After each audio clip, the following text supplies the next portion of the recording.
봉독하겠습니다. 비판을 받지 아니하려거든 비판하지 말라.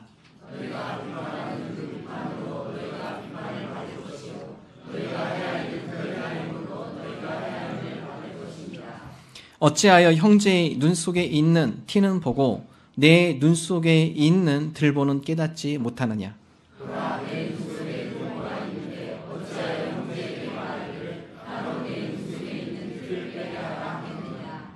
외식하는 자여 먼저 내 눈 속에서 들보를 빼어라. 그 후에야 밝히 보고 형제의 눈 속에서 티를 빼리라.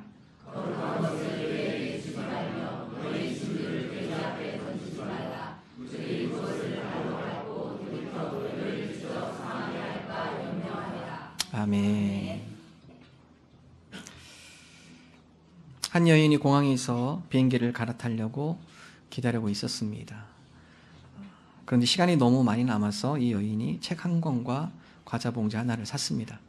그리고 갈아탈 비행기 탑승구 그 입구 앞에서 의자가 놓이는 곳에 앉아 있었습니다. 그리고 옆에서 과자를 하나씩 빼어서 먹기 시작했습니다. 그런데 옆에서 과자를 하나 봉지에 손을 넣어서 빼먹고 있는데 옆에 앉은 남자가 그 봉지에 손을 넣어서 자기도 과자를 하나씩 빼먹는 거예요. 그 이상하다 해서 이 여인이 그 남자를 힐끗 쳐다봤습니다. 빼먹지 말라는 신호였죠. 근데 이 남자가 보면서 힐끗 웃습니다. 그래서 그렇게 또 손을 넣으니까 하나 먹으니까 또 남자가 또 손을 넣어서 또 하나를 먹어요. 그렇게 먹다 보니까 맨 마지막에 과자 하나가 남았습니다. 근데 그때는 여자가 먼저 넣은 게 아니라 남자가 손을 얼른 넣어가지고 그 과자 하나를 빼서 똑같이 반을 나눴습니다. 딱 나눠서 하나는 여자에게 주고 하나는 자기가 먹어버렸어요. 여인이 되게 불쾌했습니다. 내가 성질이 좋아서 그런지 좀 고약했으면 내가 저 눈을 밤탱이로 만들었을 텐데 이 과자도 눈 얘기하려다가 얘기는 안 했답니다. 너무나 불쾌한 나머지 방송이 이제 탑승 준비가 다 됐기 때문에 비행기에 오르십시오. 방송이 나서 가방을 챙기고 비행기 안으로 들어갔습니다. 근데 비행기 자리에 앉아도 자꾸 그 남자 얼굴이 생각이 나는 거예요. 너무나 불쾌하고 화가 나고 어떻게 이렇게 너무 무례하게 할 수 있을까. 그런 가운데 책이라도 읽어야겠다 해서 가방을 딱 열었는데 깜짝 놀랐어요. 그곳에 안 뜯은 과자 봉지가 들어있어요. 나중에 알고 보니까 자기 그 옆에 있는 과자를 자기가 먹은 거예요. 말을 안 했기에 망정이지, 말을 했었으면은 자기 입으로 자기가 도둑놈인 걸 시인을 한 거죠. 여러분, 우리가 홧김에 던진 말 때문에 후회할 때 많죠. 내가 그 얘기를 왜 했을까? 말은요, 되담을 수 없습니다. 엎드려진 물입니다. 그렇기 때문에 말을 하고 나서도 후회하는 경우가 참으로 많습니다. 오늘 성경 말씀은요, 우리에게 말에 대해서 조심하라고 우리에게 가르쳐주고 있죠. 우리의 혀가 얼마나 위험한지 야고보는 다음같이 기록합니다. 야고보서 3장 8절의 말씀 함께 읽습니다. 혀는 등이 길들일 사람이 없나니 쉬지 아니하는 악이요 죽이는 독이 가득한 것이라. 여러분, 혀를 길들일 사람이 이 세상에 아무도 없어요. 우리의 혀를 우리 스스로 길들일 수 없다라는 것입니다. 그렇기 때문에 이 혀를 잘못 놀릴 때는 이것이 다른 사람에게 치명적인 해를 줍니다. 특별히 가까이 있는 사람들. 우리가 주변에 좀 거리가 있는 분들은요, 조심합니다. 거리가 있기 때문에 함부로 얘기하지 않아요. 근데 지극히 가까운 사람들한테는요, 그 경계심이 사라지기 때문에 입에서 막 말이 나옵니다. 그러다 보면 이것이 그 사람의 마음을 찌르기도 하고 아프게 하기도 하고 깊은 상처를 주기도 한다라는 사실입니다. 오늘 예수님께서는 다음같이 이야기하죠. 우리 언어를 조심하는데 첫 번째 다음같이 얘기하죠. 비판하지 말아라. 자, 1절, 2절의 말씀 함께 한 목소리 읽습니다. 비판을 받지 아니하려거든 비판하지 말라. 너희가 비판받는 그 비판으로 너희가 비판을 받을 것이요 너희가 헤아리는 그 헤아림으로 너희가 헤아림을 받을 것이니라. 자, 여기서 말하는 비판을 받지 아니하려거든 비판하지 말라. 결국 비판하는 그 비판으로 너희가 똑같이 비판을 받을 것이다. 그래서 비판을 많이 하는 사람들이요, 오히려 비판을 많이 받습니다. 이건 진리예요. 이거는 완전히 부메랑이기 때문에 내가 비판하는 만큼 그만큼 비판이 나에게 돌아오게 되어진다라는 것입니다. 성경이 말한 이 비판, 이 말은요, 성경에서 크리노라는 헬라어를 쓰는데 이거는요, 정죄하다. 내가 저 사람을 어떻게 간주해버리다. 내가 저 사람에 대해서 어떻게 평가하다. 좀 더 폭넓게 얘기하면요, 험담입니다.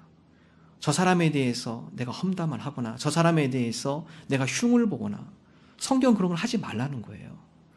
여러분, 우리가 얼마나 흉을 많이 보나요? 우리가 좀 사람 모이다 보면은 다른 누군가 얘기하는 걸 너무나 좋아해요. 무심코 던지는 이야기들, 좋은 이야기보다는 그 사람의 여러 가지 안 좋은 모습들, 이런 것들을 그 사람이 없는 자리에서 우리가 너무나 쉽게 한다라는 거예요. 성경은 지금도 마찬가지지만 2000년 전에 그러한 모습들이 많았기 때문에 예수님께서 일상적인 삶 가운데 불평과 비판과 다른 사람에 대한 험담, 흉보는 거 이거 하지 말아라 예수님께서 말씀하시는 거예요. 여러분 특별히 이 말씀은요 바리새인들에게 예수님께서 이 말을 많이 하십니다. 여러분 바리새인들이 뭘 좋아했느냐? 지적하는 거 좋아해요. 나름대로 종교 지도자의 그 위치에서 거룩한 척하면서 사실 그 안에 보면 그들은 더 더러웠거든요. 예수님께서 바리새인들을 많이 질책하죠. 너희들이 누군가를 질책하며 비난하며 그들을 평가하며 그들을 정죄하고 있는데 정작 너희들 속은 어떤가?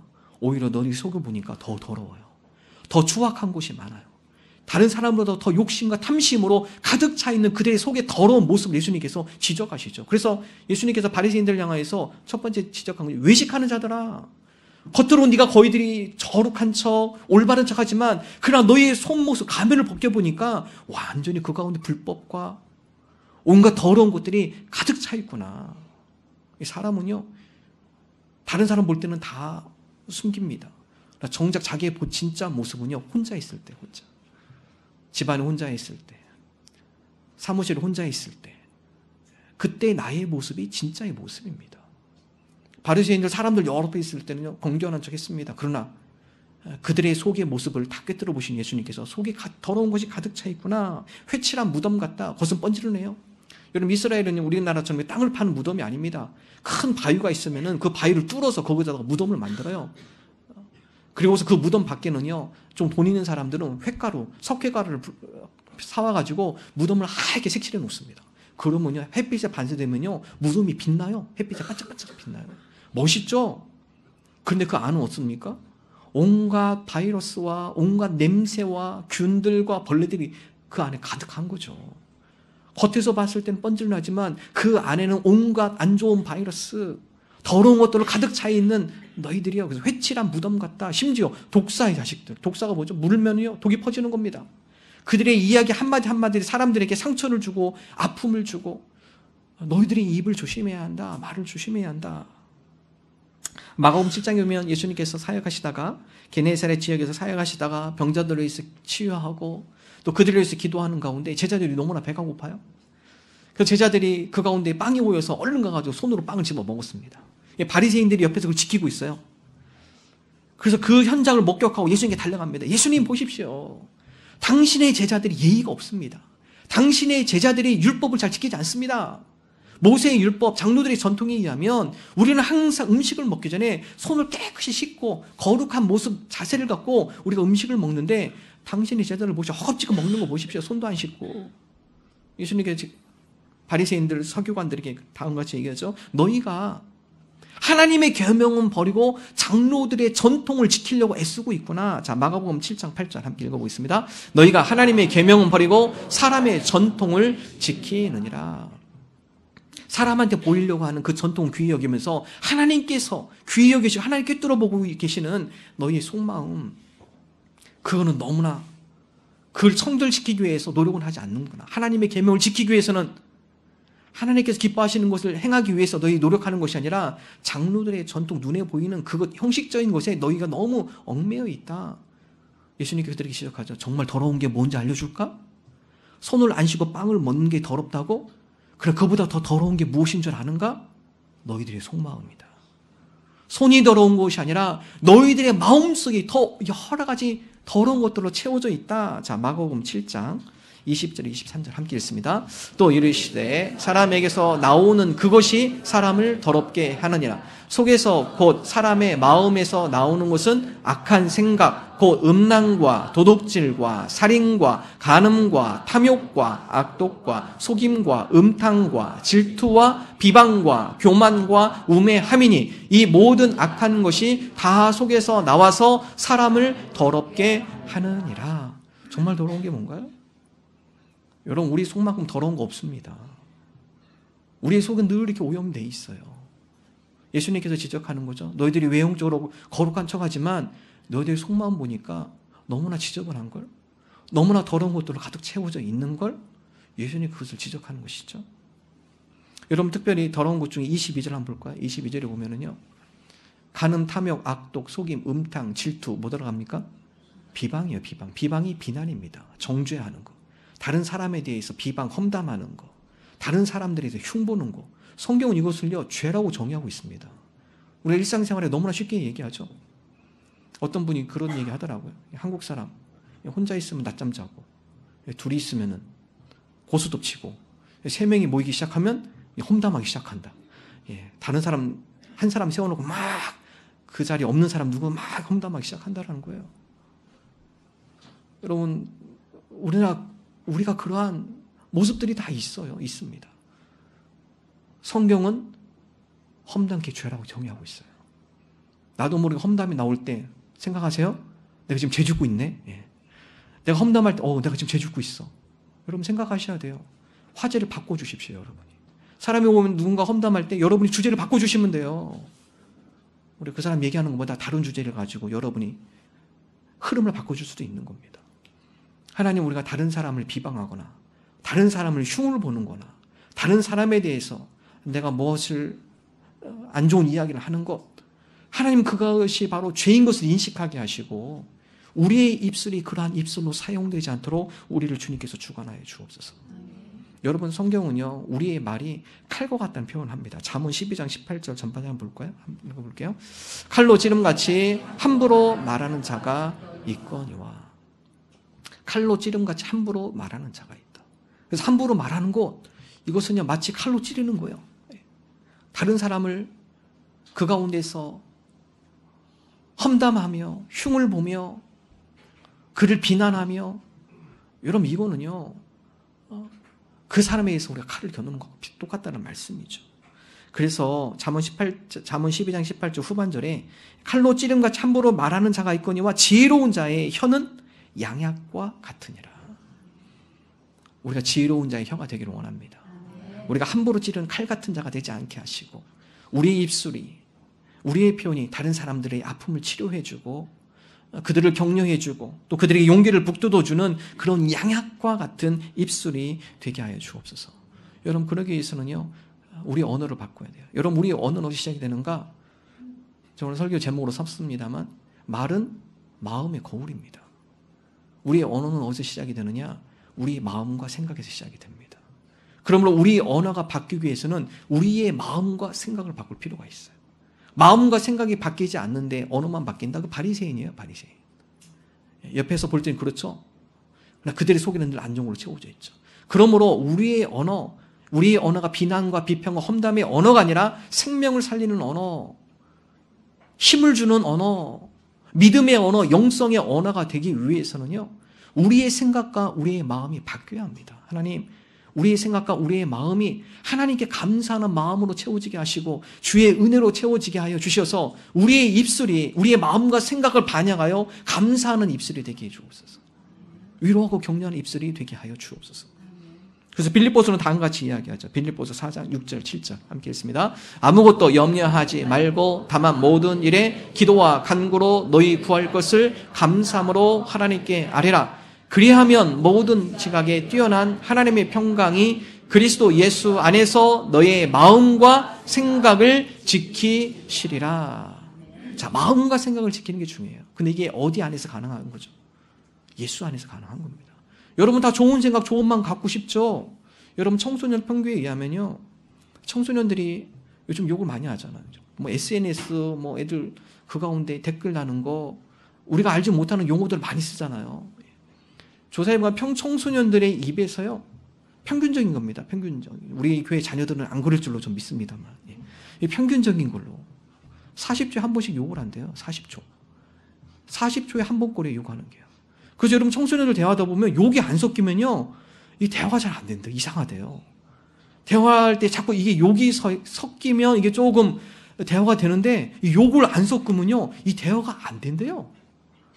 그만큼 욕을 많이 씁니다. 왜 그럴까요? 환경이 그렇잖아요. 늘 항상 뭔가 억압받고 있고 뭔가 늘 그 마음속에 갇혀 있고 늘 해야 할 것들이 늘 쌓여 있어서 스트레스를 받고 그러다 보니까 그 가운데 막 욕이 나온다는 거예요. 표현된다는 거예요. 마음이 있는 거지 바깥으로. 그거마저 안 하면 속이 막 답답하니까 그걸 바깥으로 막 표출하는 겁니다. 표출하는 거. 답답하니까. 여러분 마음과 생각을 지키는 게 아주 중요해요. 여러분 다 좋은 마음 좋은 생각 갖고 싶죠. 왜 안 갖고 싶겠습니까? 근데 성경은 그것이 우리의 의지로 안 된다는 거예요. 그래서 사도 바울은 무엇이라고 표현하고 있느냐? 염려하지 말아라. 이런 비방과 비난, 험담 많이 하시는 분들의 특징 중에 하나는요. 그러한 영향을 많이 받은 분들이에요. 환경과 여건 가운데 그러한 영향을 받았기 때문에 자기도 모르게 그런 표현이 나오는 겁니다. 여러 가지 염려와 스트레스와 좋은 마음이 아니죠. 그러다 보면 나도 모르게 안 좋은 단어들이 나오는 겁니다. 그래서 성경은 우리에게 뭐라고 말씀하느냐? 첫 번째 염려하지 말아라.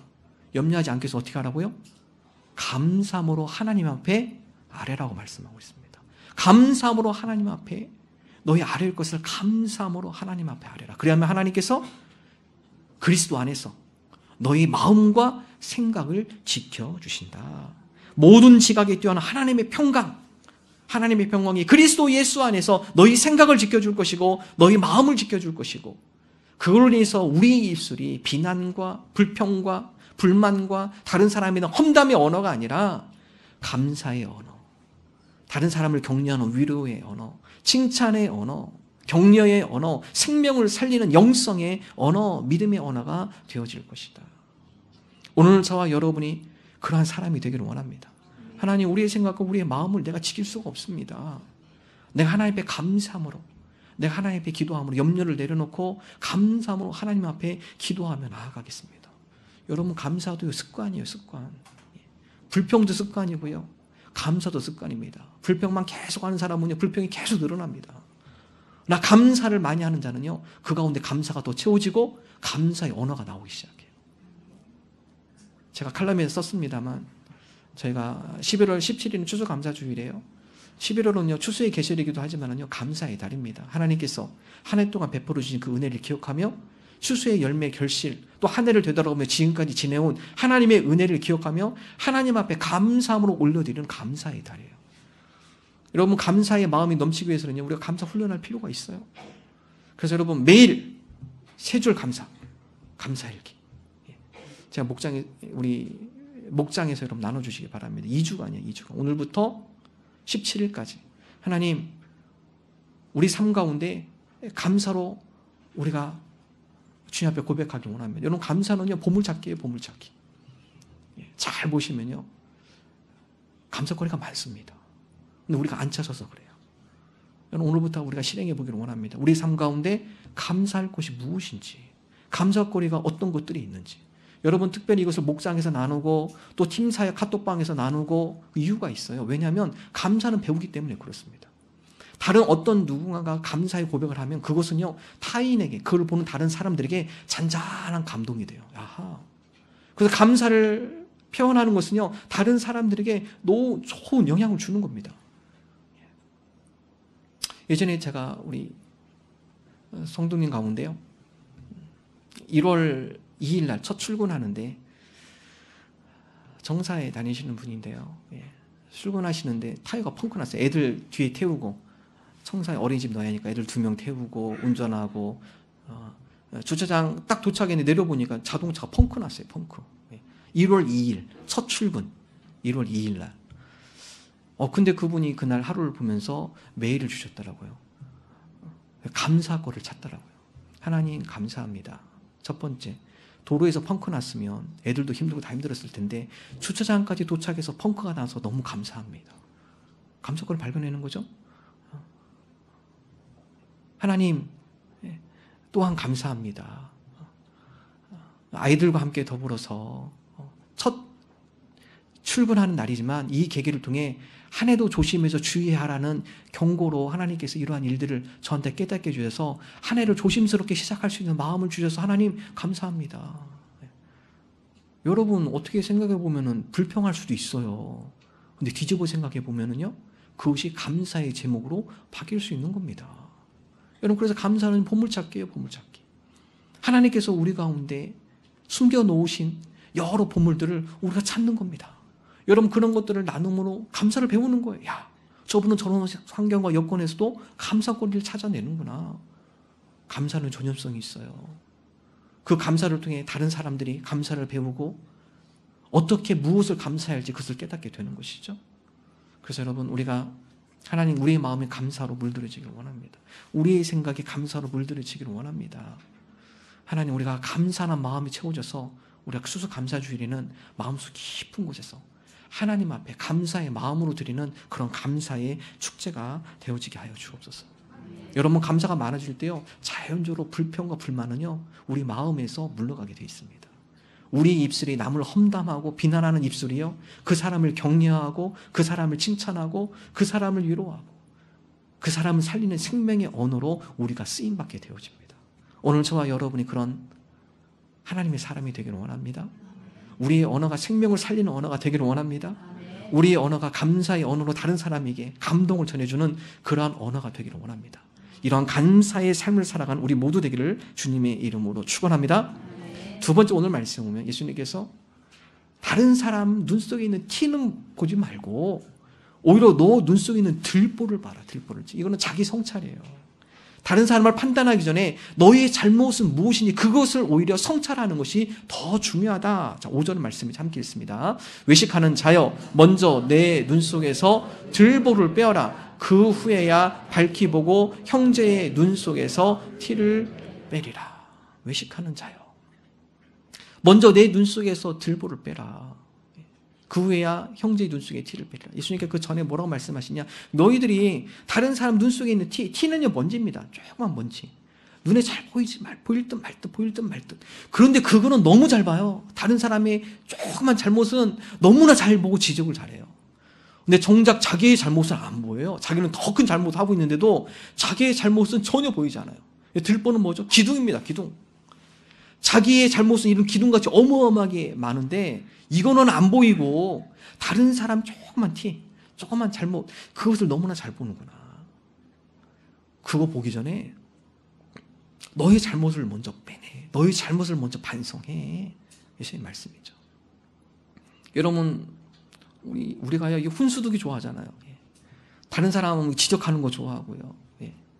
바둑분들이 그런 얘기를 하시더라고요. 이 바둑 두시는 분들, 장기나 바둑 두면요, 옆에서 구경하면 훈수가 잘 보인대. 길이 잘 보인대요.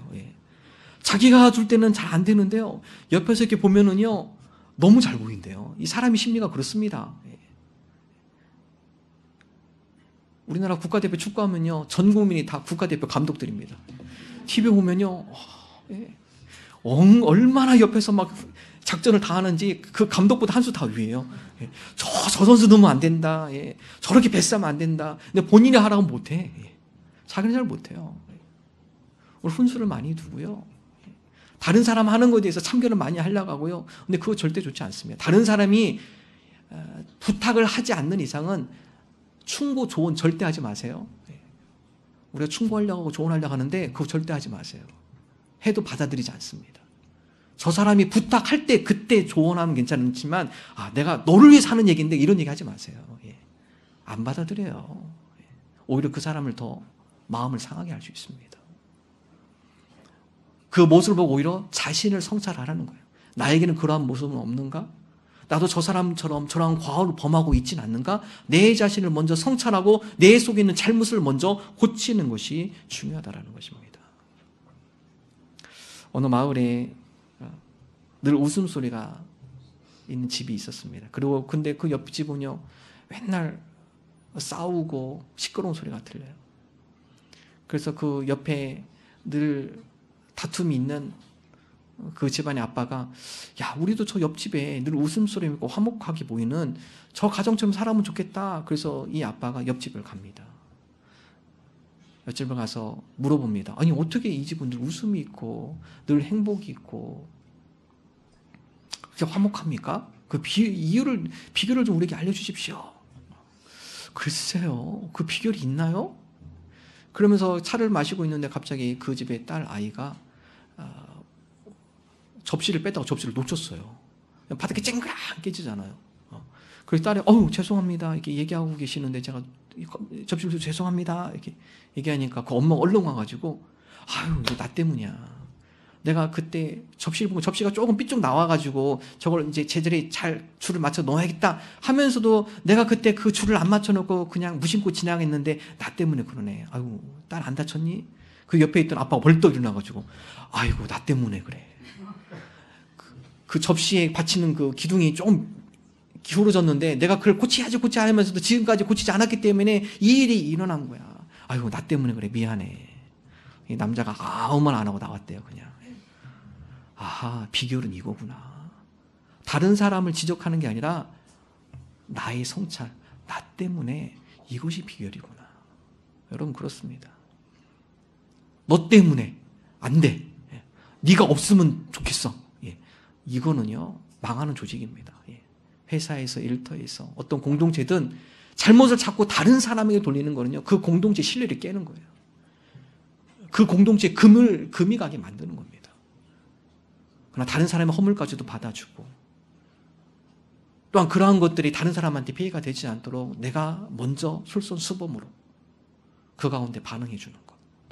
여러분, 그런 공동체가 신뢰하는 공동체, 하나 되는 공동체가 되어지는 것이죠. 요한복음 8장에 보면 예수님께서 현장에 가늠하다 잡힌 한 여인을 데려오고 그 가운데 바리새인들과 서기관들과 많은 사람들이 예수님을 삥 둘러쌉니다. 그것은 예수님을 함정에 빠뜨리기 위한 계획이었죠. 많은 사람들이 이미 예수님을 둘러쌌을 때 돌을 다 들고 있었어요. 성경에 보면 돌을 다 들고 와 있습니다. 아예. 그럼 예수님께 다음 같이 질문을 던집니다. 주님, 모세의 율법에 의하면 현장에서 가늠하다 잡힌 사람은요, 그 자리에서 직접 처형시켜야겠습니다. 이 여인이 바로 그 여인입니다. 우리가 바로 이 여인을 현장에서 잡아왔습니다. 자, 예수님, 뭐라고 말씀하시겠습니까? 여기서 좀 대답 좀 해주시죠. 여러분, 이거는요, 그 여인을 쳐 죽이려는 게 아니라 예수님을 돌로 치려고 그 사람들이 함정을 만들어 놓은 거죠. 예수님께서 허리를 굽혀요, 일부러. 허리를 굽고 땅에다 막 이렇게 글씨를 쓰십니다. 글씨를 씁니다. 그리고 좀 시간이 지난 다음에 허리를 삐십니다. 다음같이 얘기하죠. 자, 요한복음 8장 7절 함께 읽습니다. 그들이 묻기를 맞이 아니하는지라 이에 일어나 이르시되 너희 중에 죄 없는 자가 먼저 돌로 치라 하시고, 너희들 돌 들고 왔지. 자, 돌 던지는데 죄가 없는 사람이 먼저 던져. 너희 중에 죄 없는 자가 먼저 돌을 던져라. 여러분, 이 얘기는 뭐죠? 야, 너희들, 이 여인뿐만 아니라 너희들도 죄 짓고 있잖아. 이 여인에 대해서 비판하고 정죄하는 것보다는 너희들의 잘못을 먼저 성찰하는 것이 먼저 아니야? 예수님의 이 말씀이 떨어지자 다음 같은 반응을 보여요. 요한복음 8장 9절 함께 읽습니다. 그들이 이 말씀을 듣고 양심의 가책을 느껴 어른으로 시작하여 젊은이까지 하나씩 하나씩 나가고 오직 예수와 그 가운데에 섰는 여자만 남았더라. 어르신부터 돌을 내려놓은 거죠. 아, 그래, 나도 거기서 거기구나. 나도 죄인이구나. 예수님의 그 말씀에 사람들이 반성하기 시작해요. 양심의 가책을 느껴요. 여러분, 그렇습니다. 오늘 다른 사람의 티를 보기 전에 하나님, 내 안에 들보는 무엇인지, 내 안에 저도 저 모습과 비슷한 모습은 없지 않은지 하나님, 우리 자신을 되돌아보게 하시고 우리 자신을 성찰하는 그러한 사람이 되게 하여 주옵소서. 오늘 우리의 입술이 습관적으로 험담하며 비난하고 비판하고 있습니까? 감사의 입술로 바꾸기를 바랍니다. 우리의 말은 마음의 거울입니다. 내 마음에 무엇을 담고 있는가, 그것이 곧 우리의 말로 표현되는 것입니다. 우리가 감사의 마음을 담기를 원합니다. 감사의 생각으로 채워지기를 원합니다. 그럴 때 비로소 험담과 불평, 비난이 아닌 감사의 고백이 우리 입술을 통해 나오게 될 것입니다. 오늘 내가 남의 잘못을 지적하기에 앞서고 있습니까? 그러기 전에 먼저 우리 자신의 들보를 바라보기를 바랍니다.